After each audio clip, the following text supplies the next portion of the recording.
भैयांना महाराष्ट्रात राहू द्यायचं का यावर विचार करावा लागेल। उत्तर भारतीय विकास सेनेच्या याचिकेनंतर मनसेचा इशारा। निवडणूक आयोगानं मनसेची मान्यता रद्द करावी।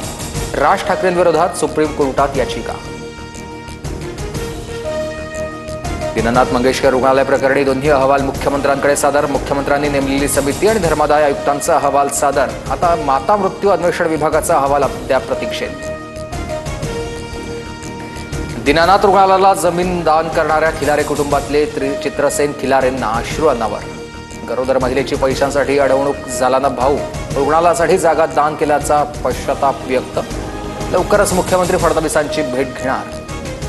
फुले चित्रपटामुळे पुन्हा जातीयवाद वाढू शकतो। ब्राह्मण महासंघाचे अध्यक्ष आनंद दवेंचा आक्षेप। चित्रपट एकतर्फी नको, ब्राह्मण समाजानं केलेली मदतही चित्रपटात दाखवावी अशी मागणी। फुले चित्रपटाचे निर्माते आणि दिग्दर्शकांनी घेतली भुजबळांची भेट। फुले दाम्पत्यानं सहन केलेला त्रास समाजाला कळायला हवा, भुजबळांचं वक्तव्य। तर आव्हाडांकडूनही फुले चित्रपटाचं समर्थन। आरोपी खोक्या भोसलेच्या पत्नीनं घेतली अजितदादांची भेट। आमच्यावर खोटे गुन्हे दाखल झाले, धनंजय मुंडेंच्या कार्यकर्त्यांकडून त्रास होतो, भोसले कुटुंबियांचा आरोप। तर घरावरील कारवाईनंतर पुनर्वसन करण्याची मागणी।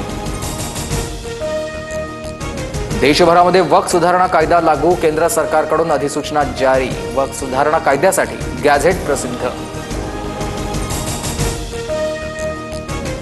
वाट सोडण्यासाठी एक्सक्यूज मी म्हटल्यानंतर तरुणींना बेदम मारहाण। इंग्रजीमध्ये बोलायचं नाही, मराठीतच बोलायचं असं सांगत तरुणांनी वाद घातला। जुनी डोंबिवली परिसरातील प्रकार, तिघांविरोधात गुन्हा दाखल।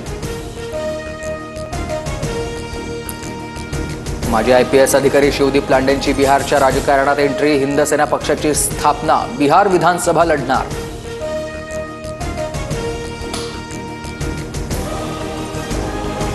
TV9च्या इंडियन टायगर्स अँड टायग्रेसेस मोहिमेमधील 28 सुपरस्टार फुटबॉल खेळाडू युरोपमधून भारतात परतले।